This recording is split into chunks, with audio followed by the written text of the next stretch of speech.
السلام علیکم، میں ہوں آصف اقبال اور آپ دیکھ رہے ہیں آواز ویڈیو گروپ کا مقبول ترین پروگرام کام کی بات۔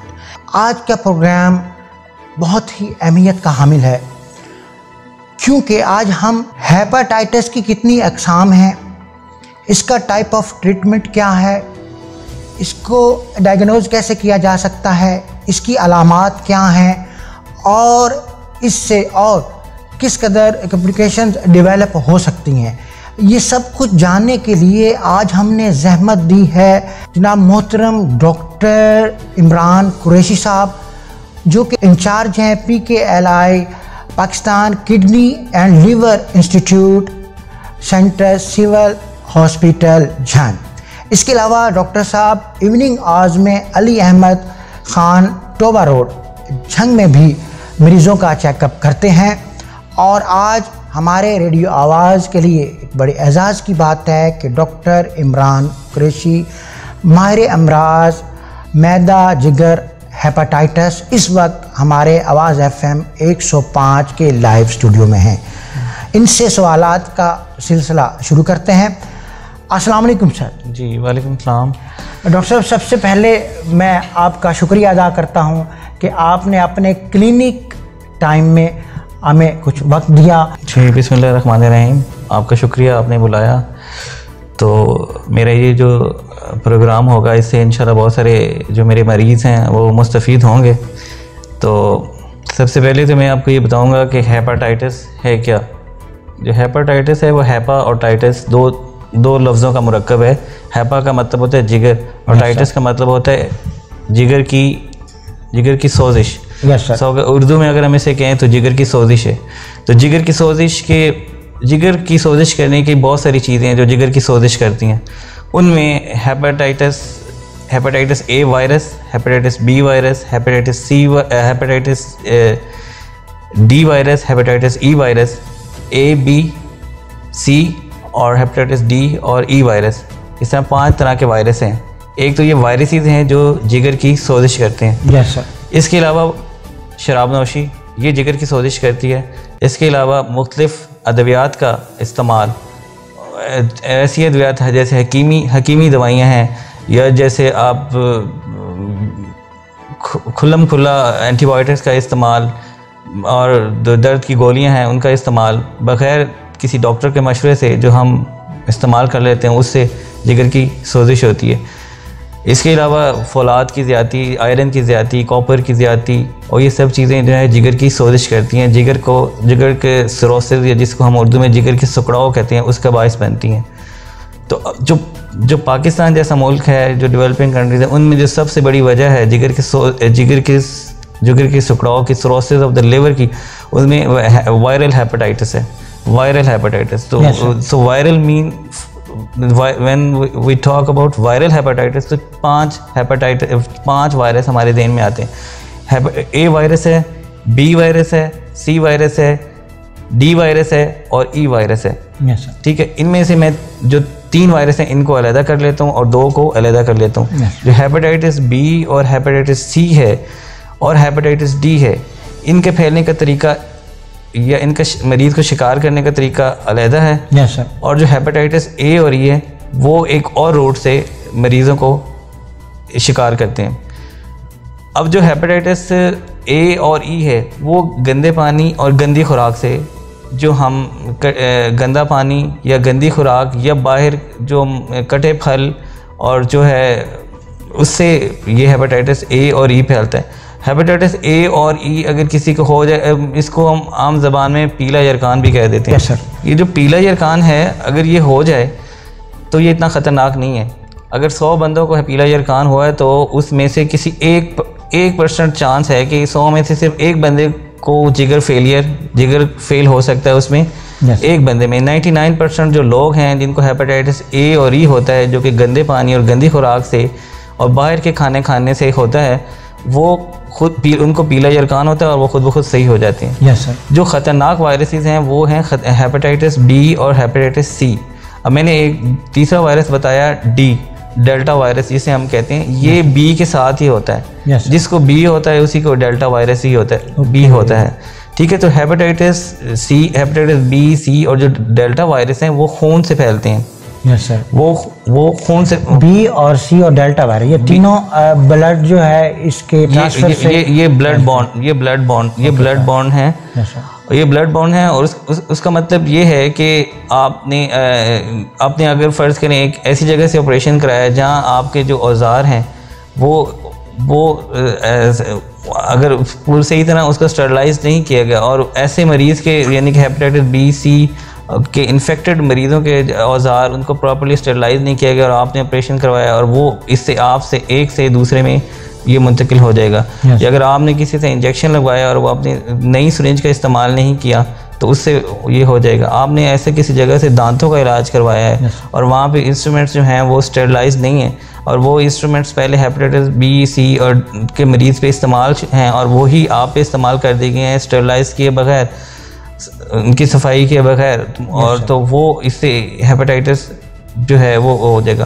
پھر اس طرح ہے کہ اگر گھر میں کوئی بھی بندہ اس کا شکار ہے تو اس ایک سے دوسرے کو بھی یہ ہو سکتا ہے. اس میں جو ہے اگر فرض کریں کہ اگر والدہ کو ہے تو پیدا ہونے، ماں کو ہے تو اس سے پیدا ہونے والے بچے کو بھی یہ ہیپاٹائٹس بی اور سی ٹرانسفر ہو جائے گا.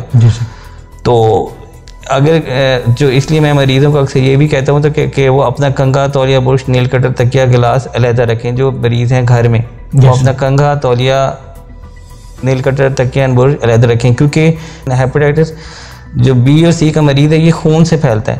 فرض کریں کہ اگر جو مریض ہے اس نے اپنے اس کے جو پرسنل استعمال کی چیزیں اگر وہ دوسرے نے شیئر کر لیں تو ایک سے دوسرے کو یہ ہو سکتا ہے. فرض کریں آپ اگر نیل کٹر ہے، نیل کٹر کا استعمال کرتے ہیں تو وہ ناخن کاٹتے ہوئے تو وہ جو ہے اگر اس میں بلڈ لگ جاتا ہے تو ایک سے دوسرے کو اگر وہ سیم نیل کٹر استعمال کر رہا ہے یا سیم گلاس استعمال کر رہا ہے، کیونکہ ایسے مریضوں کے منہ سے بھی سم ٹائم بلیڈنگ ہوتی رہتی ہے، تو یہ جراثیم ان کے جو لعاب دہن ہے اس میں بھی ہوتا ہے. تو اگر وہ اپنا جو پرسنل شیئرنگ کی چیزیں ہیں جیسے ٹوتھ برش وغیرہ ہو گیا، گلاس ہو گیا، نیل کٹر ہو گیا، اگر اس کو اگر دوسرا وہ سیپریٹ رکھیں، اگر گھر کے دوسرے لوگ کریں گے تو وہ اس سے ایک سے دوسرے کو بھی ہو جائے گا. سر ہمارے ہاں سراؤنڈنگ میں دیہاتوں میں زیادہ تر اس کو لوگ پیلا یا کالا یرکان کہہ کے بھی بلاتے ہیں، لیکن اس ہیپاٹائٹس بی، سی میں اور اے میں یہ کالا یرکان کون سا ہوگا اور پیلا کون سا ہوگا، یہ میں سراؤنڈنگ کی جو کمیونٹی ہے ان کے لیے میں جانا چاہ رہا ہوں. ہم پیلا یرکان جسے عام زبان میں پیلیا بھی کہتے ہیں، جو کہ کچھ دنوں کے لیے ہوتا ہے، مریض کی آنکھیں پیلی ہوتی ہیں اور اس کے بعد وہ ٹھیک ہو جاتا ہے، خود بخود ہی ٹھیک ہو جاتا ہے. اس میں ہمیں زیادہ مریض کو کچھ دن کے لیے پیٹ میں درد، الٹی یا بھوک میں کمی ہوتی ہے اور اس کے بعد مریض خود بخود ہی صحیح ہو جاتا ہے، جسے ہم پیلیا کہتے ہیں. اس کو ہم پیلا یرکان کہتے ہیں. اور یہ ہیپاٹائٹس اے اور ای ہے جو کہ گندے پانی اور گندی خوراک سے ہوتا ہے. دوسرا جو ہیپاٹائٹس بی، سی اور ڈیلٹا وائرس ہے، یہ ہیپاٹائٹس ڈی ہے، تو یہ صرف خون سے ہی منتقل ہوتا ہے. ٹھیک ہے. یہ جو ہیپاٹائٹس بی، سی اور ڈی جو ہے اسے ہم کالا یرکان کہیں گے. ہیپاٹائٹس اے اور ای کو ہم پیلا یرکان کہتے ہیں. جو لوگ فلٹر کا پانی استعمال نہیں کرتے ہیں تو یہ ڈیفینیٹلی ہے کہ ان کو پیلا یرکان تو ہو سکتا ہے لیکن انہیں کالا مینز کہ ہیپاٹائٹس سی یا بی نہیں ہوگا. اس میں دیکھیں اس میں کوئی گارنٹی نہیں، فلٹر کے پانی میں بھی کوئی گارنٹی نہیں ہے. آپ جو بازار سے مختلف کمپنیوں کے پانی خریدتے ہیں اس میں بھی کوئی گارنٹی نہیں ہے. اگر آپ اپنا جو گھر کا پانی ہے اور چاہے وہ جس سورس سے بھی آ رہا ہے، اگر اس کو آپ 15 منٹ کے لیے ابال لیں تو یہ ہر طرح کے جو اس میں وائرسز ہیں وہ ختم ہو جاتے ہیں. وہ آپ کے جو آپ باہر سے خریدتے ہیں پانی ان سے بھی زیادہ بہتر ہے. بالکل ٹھیک ہے. سر سراؤنڈنگ ایریاز میں لوگوں کی ایکسیس جو ہے وہ لیب تک نہیں ہوتی، ڈائگنوسس لیول جو ہے اس طرح کا نہیں ہوتا، لیکن وہ کون سی مخصوص علامات ہیں جس سے عام طور پر پتہ چل جا سکتا ہے کہ جی اس کو ہیپاٹائٹس بی، سی یا اے ہو چکا ہے؟ جیسے کہ میں نے پہلے بتایا کہ ہیپاٹائٹس اے اور ای میں جو پیلا یرکان ہے، پیلیا اسے کہتے ہیں، اس میں تو مریض کو خود بخود ہی پیلا اس کو آنکھیں پیلی ہو جائے گی، جسے ہم اپنی زبان میں جانڈس کہتے ہیں. جانڈس کے ساتھ پریزنٹ کرے گا. ہلکا سا بخار ہوگا، متلی ہوگی، پیٹ میں درد ہوگا، الٹی کی کیفیت ہوگی، بھوک نہیں لگے گی اور آنکھیں پیلی ہو جائیں گی. ٹھیک ہے. یہ ہے ایکیوٹ ہیپاٹائٹس. ایکیوٹ ہیپاٹائٹس یا جسے ہم پیلا یرقان کہیں گے, اس کے ساتھ مریض کو پتہ چل جائے گا, یہ کچھ دن ہوگا اور مریض خود بخود صحیح ہو جائے گا, زیادہ دوائیوں کی اس میں ضرورت نہیں پڑے گی. جی ٹھیک ہے. جو دوسرا جو آپ کا کالا یرقان ہے, تو کالا یرقان میں مریض, اس کالا یرقان کو ہم خاموش قاتل بھی کہتے ہیں, کیونکہ اس میں مریض کو کوئی سمٹمز نہیں ہوتے. مریض کو علامات اس وقت آتی ہیں جب اس کا جگر فیل ہو چکا ہوتا ہے. جب اس کا جگر فیل ہو چکا ہوتا ہے, پیٹ میں پانی بڑھتا ہے, خون کی الٹی آتی ہے, کالے رنگ کے پخانے آتی ہیں, جگر فیل ہونے سے غنودگی کے دورے پڑتے ہیں, تو تب مریض کو پتہ چلتا ہے کہ جب وہ اس کو پتہ چلتا ہے کہ اس کو کالا یرقان تھا اور وہ اس تک پہنچ گیا ہے کہ جب وہ لاسٹ سٹیج پہ پہنچتا ہے تب اسے پتہ چلتا ہے. جو آپ کا کالا یرقان ہے اس میں جو خاموش قاتل ہے, شروع میں اس میں علامات نہیں ہوتی, بہت ویگ سی علامات ہوتی ہیں کہ مریض کا جو ہے یا تو مریض کو مریض کا وزن کم ہو رہا ہوگا, بھوک نہیں لگ رہی ہوگی, ہلکی سی تھکاوٹ ہوگی, سر میں درد ہوگا. یہ ایک ویگ سی ہے جو کہ جو کہ ہمیں عام زندگی میں بھی ہوتی ہے, ہم اس پہ ہم ڈفرینشیٹ نہیں کر سکتے. پاکستان جیسا ملک جہاں پہ ہیپاٹائٹس کی پریولنس اتنی زیادہ ہے, یعنی کہ پاکستان میں اس وقت ہیپاٹائٹس بی اور سی کے تقریباً 12 ملین 1 کروڑ 20 لاکھ افراد پاکستان میں ہیں جو ہیپاٹائٹس بی اور سی سے شکار ہیں. تو ایسا ملک جہاں پہ اتنا زیادہ ہیپاٹائٹس بی اور سی کی پریولنس ہے, وہاں پہ جو ریکمنڈیشنز ہیں, جو انٹرنیشنل گائیڈ لائنز ہیں, ان کی ریکمنڈیشنز یہ ہیں کہ یہاں پہ تقریباً ہر شخص کو زندگی میں ایک دفعہ ہیپاٹائٹس بی اور سی کا ٹیسٹ کروانا چاہیے. ہیپاٹائٹس بی اور سی کی سکریننگ ٹیسٹ کروانا چاہیے, یعنی کہ سکریننگ جو ہے وہ ہر فرد کو کرانی چاہیے زندگی میں ایک دفعہ تو ضرور کروانی چاہیے. بہت اچھی بات ہے کہ ہمارے ہاں کامنلی جب ایز اے یوزول ایک پیشنٹ کسی میڈیکل فزیشین کے پاس جاتا ہے تو وہ پھر ان کا بلڈ کمپلیٹ ٹیسٹ کروا لیتے ہیں, اور سم ٹائم سکریننگ میں اگر ہیپاٹائٹس آ جاتا ہے تو پھر یہ اس کے لیے خوش آئین ہوتا ہے کہ اسے بر وقت پتہ چل جاتا ہے کہ اس کا ابھی یہ پروسیس سٹارٹ ہو رہا ہے. جی دیکھیں, اگر یہ وقت پہ پتہ چل جائے تو یہ کچھ بھی نہیں ہے, کیونکہ ہم اسے ہم گڈ لک بھی کہہ سکتے ہیں. ہاں گڈ لک بھی, اور اسے ہم جو ہے 3 سے 6 مہینے کے عرصے میں ایک سنگل پل کے ساتھ, ایک گولی کے ساتھ, وہ ایک زمانہ تھا جس میں ہم انٹرفیرون کے ٹیکے لگاتے تھے. مریض کو ایک ہفتے میں 2 دفعہ ٹیکے لگانے پڑتے تھے, اور اس کے بعد بھی 100 میں سے 33% لوگ صحیح ہوتے تھے, باقی 67% لوگ صحیح نہیں ہوتے تھے. اب تو بہت اچھا علاج ہے, اب تو ایک سنگل پل کے ساتھ, ایک گولی کے ساتھ اب 3 یا 6 مہینے میں بالکل ہیپاٹائٹس سی ختم ہو جاتا ہے. اور اسی طرح اگر ہیپاٹائٹس بی ہے, اگر اس کا آپ کو پتہ چل جائے, وقت سے پہلے پتہ چل جائے, تو آپ اس مریض کا جگر کو اور جگر میں کینسر ہونے کو بچا سکتے ہیں. ٹریٹمنٹ کے ساتھ جو ہے وہ محفوظ رہے گا. اور وہ زیادہ اس میں یہی ہے کہ ارلی ڈیٹیکشن بہت ضروری ہے. ارلی وقت سے پہلے اگر آپ ڈیٹیکٹ کر لیں گے, تو اس لیے میری یہی ایڈوائز ہے کہ پاکستان جیسے ملک میں جہاں کی پریولنس اتنی زیادہ ہے, تو ہر بندے کو زندگی میں ایک دفعہ تو جو ہے نا ہیپاٹائٹس بی اور سی کا ٹیسٹ کروا لینا چاہیے. اگر ٹیسٹ کروائے, اگر وہ ہیپاٹائٹس بی یا سی کا شکار ہے تو اس کا بر وقت علاج کرائے. اب جو پنجاب کی 25 ڈسٹرکٹ ہیں اس میں hepatitis prevention and treatment clinics بن چکی ہیں, جہاں پہ ہیپاٹائٹس بی اور سی کا تشخیص اور اس کا علاج بالکل مفت ہے.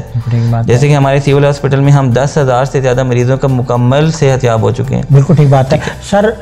ویکسینیشن کی بھی فیسلٹی ہے, تو یہ بی کے لیے اب میں یہ بتاؤں گا کہ اگر آپ ہیپاٹائٹس بی اور سی کا ٹیسٹ کراتے ہیں, اور یہ ٹیسٹ بہت سمپل ہے, ایک ریپڈ ڈائگنوسٹک کٹ ہے, جس سے جیسے آپ شوگر کا ٹیسٹ کرتے ہیں اسی طرح ریپڈ ڈائگنوسٹک کٹ ہے. اس میں آپ کو 1 قطرہ خون سے آپ جو ہے وہ ڈائگنوز کر لیتے ہیں کہ اس کو ہیپاٹائٹس بی یا سی ہے. اگر اس کو ہیپاٹائٹس بی اور سی نہیں ہے تو اس کو چاہیے کہ ہیپاٹائٹس بی کی حفاظتی ٹیکے ویکسینیشن لگوا لیں. ہیپاٹائٹس سی کی ہمارے پاس ویکسینیشن نہیں ہے, دنیا میں ابھی تک ہیپاٹائٹس سی کی ویکسینیشن نہیں بنی.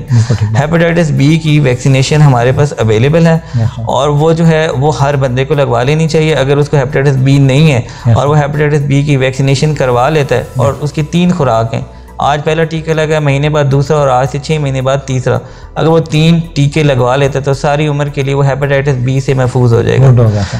اب یعنی کہ سب سے خطرناک بھی بی ہے کیونکہ یہ لائف ٹائم اس کا ٹریٹمنٹ. ہاں جی, بی کو خطرناک میں اس لیے کہوں گا کہ اس کی پریونشن بہت آسان ہے.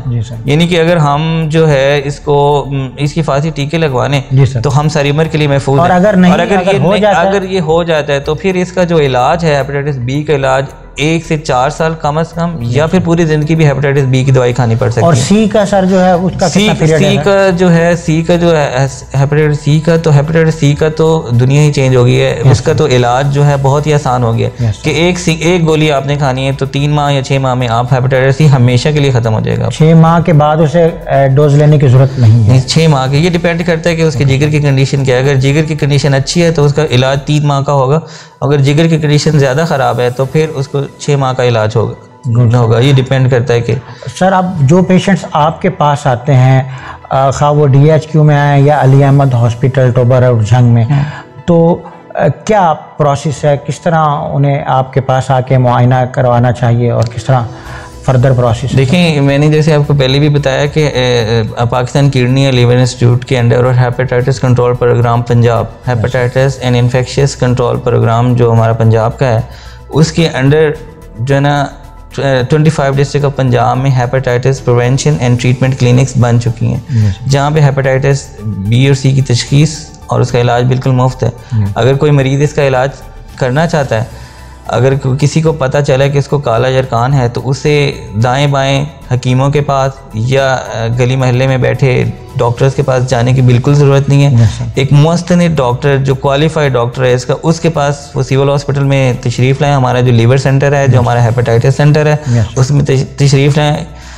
From very first day to the last day ہم ان کا علاج کریں گے, اور علاج کرنے کے بعد جب وہ صحت یاب ہو جائیں گے تو کچھ مریض ایسے ہوتے ہیں جن کو ہمیں فالو اپ میں رکھنا ہوتا ہے, جن کو ہمیں بعد میں بھی چیک کرنا ہوتا ہے, تو ہم یہ ساری سروسز اس کو ساری سروسز اویلیبل ہیں اور یہ سب مفت ہیں.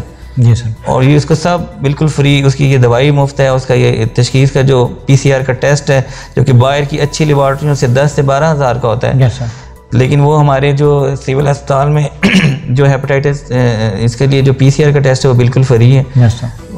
5 سے 10 دن میں ہمارے پاس رپورٹ آ جاتی ہے, اور اس کے بعد ہم مریض کے خود اس کے موبائل پہ میسیج آ جاتا ہے کہ آپ کا ٹیسٹ پازیٹیو ہے, آپ علاج کے لیے سول ہاسپٹل میں تشریف لیں. تو وہ جب آتا ہے تو ہم اس کو مفت دوائی ملتی ہے, اور اس کو پھر اس کے بعد جو دوائی کھانے کے دوران اس کو جو علاج کرانے پڑتے ہیں وہ بھی مفت ہیں اس کے. تو بہت اچھی بات ہے سر, اور یہ بہت زیادہ سہولیات جو ہیں وہ گورنمنٹ مہیا کر رہی ہے. اور اب یہ تو میں نے بتا دیا نا کہ یہ وہ مریض ہیں جن کو بر وقت پتہ چل گیا, جن کو بر وقت پتہ چل گیا کہ ان کو ہیپاٹائٹس بی یا سی ہے, تو انہوں نے ہم سول ہاسپٹل میں تشریف لائے, پرائمری جو ہمارے سینٹر تھا تشریف لائے, ان سے ان کا ختم ہو گیا. وہ مریض جو کہ 10 یا 12 سال بعد آتے ہیں تو وہ اپنا بہت سارا نقصان کر چکے ہوتے ہیں. یعنی کہ ایسے مریض جن میں خون کی الٹی, کالے رنگ کے پخانے, پیٹ میں پانی کا پڑ جانا, غنودگی اور بیہوشی, جگر فیل ہونے سے غنودگی اور بیہوشی کے دورے پڑتے ہیں, اس وقت جب وہ تشریف لا کے آتے ہیں تو بہت سارا ٹائم گزر چکا ہوتا ہے. پھر اس کا حل ایک ہی ہوتا ہے کہ وہ ٹرانسپلانٹ کی طرف جانا. ہاں اس میں جو ہمارے پاس, اس میں ہم ہیپاٹائٹس کو تو ختم کر لیتے ہیں, اس میں پھر ہمارے پاس جو پرائمری ہیپاٹائٹس کا علاج پرائمری چیز نہیں ہوتی, وہ ہمارے سیکنڈریز میں چلا جاتا ہے. کیونکہ ہیپاٹائٹس ایسا مریض جس کا جگر فیل ہو گیا, اس کا اگر ہیپاٹائٹس صحیح کر بھی لیں گے تو اسے کوئی فائدہ نہیں ہونا. جس کا جگر فیل ہو گیا, اس کا جو اس کے لیے علاج ہے وہ ہمارے اس کو پھر میدا جگر کے جو اسپیشلسٹ ڈاکٹر ہے, جیسے میں نے گیسٹرنٹولوجی میں فیلوشپ کی ہے, 5 سال گیسٹرنٹولوجی میں MBBS کرنے کے بعد 5 سال میدا جگر کے شعبہ میں شیخ زاید ہاسپٹل لاہور میں کام کیا. تو ایسے جو میدا جگر کے اسپیشلسٹ ڈاکٹر ہیں ان کو دکھانا چاہیے جن کا جگر فیل ہو چکا ہے. یعنی کہ عام کسی میڈیکل فزیشین کے پاس جانے کی ضرورت نہیں ہے, عام میڈیکل فزیشین کنسلٹنٹ کے پاس جانا, کنسلٹنٹ گیسٹرنٹولوجسٹ کے پاس اس کا جانا بنتا ہے, جس کو جو ان کمپلیکیشن جو ہیپاٹائٹس بی اور سی کی کمپلیکیشنز کے ساتھ آ گئے. ہیپاٹائٹس بی اور سی کی کمپلیکیشنز 2 ہیں, جگر کا فیلئر, لیور سروسس, اور دوسرا جو ہے نا جگر کا کینسر. اگر تو جگر سروسس آف دا لیور ہو گیا ہے اور جگر فیل ہو گیا ہے, تو اس کے پاس جو حتمی علاج ہے وہ جگر کی تبدیلی ہے, وہ ہے جگر کی تبدیلی. اب جو جگر کی تبدیلی ہے وہ بھی 2 طرح کی ہے. وہ ایک کیڈاویرک لیور ٹرانسپلانٹ ہے کہ آپ کچھ لوگ کچھ مریض ایسے ہوتے ہیں ہاسپٹلز میں, کچھ مریض ایسے ہوتے ہیں جن کی برین انجری ہو چکی ہوتی ہے لیکن ان کا ہارٹ چل رہا ہوتا ہے اور ان کے آرگن وہ ڈونیٹ کر سکتے ہیں اس کو ہم کہتے ہیں کیڈاویرک لیور ٹرانسپلانٹ. اور دوسرا لیور ٹرانسپلانٹ ہوتا ہے کہ ایک لائیو LDLT, جسے ہم لائیو ڈونر لیور ٹرانسپلانٹ کہتے ہیں, کہ ایک لیونگ ڈونر ہے, یعنی کہ ایک مریض ہے, اس کا بیٹا, اس کا بھائی, اس کی بیٹی اور وہ جو اس کی فیملی ٹری کے لوگ ہیں وہ اس کو لیور ڈونیٹ کر سکتے ہیں. لیور جو لیور ٹرانسپلانٹ ہے اس میں یہ ٹیشو میچنگ نہیں ہوتی ہے, یعنی کہ جیسے کڈنی ٹرانسپلانٹ میں ٹیشو میچنگ ہوتی ہے کہ اس کا ٹیشو اس کے ساتھ میچ کرے گا, تو نہیں, اس میں سمپل بلڈ گروپ کی میچنگ ہوتی ہے. اگر آپ کے فیملی ٹری میں سے آپ کی فیملی جو ٹری ہے, جو نادرا فیملی ٹری کا سرٹیفکیٹ دیتا ہوتا ہے, اس میں جو لوگ ہیں اور ان کا بلڈ گروپ میچ کرتا ہے, تو وہ اور کچھ اور مخصوص ٹیسٹ ہیں, وہ کرنے کے بعد اگر وہ پرسن فٹ ہے تو پھر اس کو جانا چاہیے لیور ٹرانسپلانٹ سینٹرز میں. جیسے کہ پاکستان میں جب Pakistan kidney liver institute Lahore ہے, وہاں پہ لیور ٹرانسپلانٹ ہو رہا ہے. شیخ زاید ہاسپٹل لاہور ہے, اور گمبرٹ انسٹیٹیوٹ ہے خیرپور سندھ میں. یہاں پہ گمبرٹ میں 500 سے زیادہ لیور ٹرانسپلانٹ ہو چکی ہیں. اسی طرح 100 سے زیادہ لیور ٹرانسپلانٹ شیخ زاید ہاسپٹل میں ہو چکی ہیں, اور اس طرح 50 سے زیادہ liver transplant Pakistan kidney liver institute میں ہو چکی ہیں. جن کو لیور کی تبدیلی کی ضرورت ہے تو پھر وہ لیور ڈونر ڈھونڈیں اور ان سینٹرز پہ رابطہ کریں, ان سینٹرز پہ رابطہ کریں اور اس کو کریں. اور میں یہ تو سر یہ سمجھتا ہوں کہ یہ سارا ڈیسیژن اور انیشیٹو لینے سے پہلے اسے باقاعدہ جو ہے وہ ایک گیسٹرولوجسٹ کے پاس آنا ضروری ہے. وہ ان کے پاس آئیں اور آپ ہی انہیں پراپر جو ہے وہ گائیڈ کر سکتے ہیں.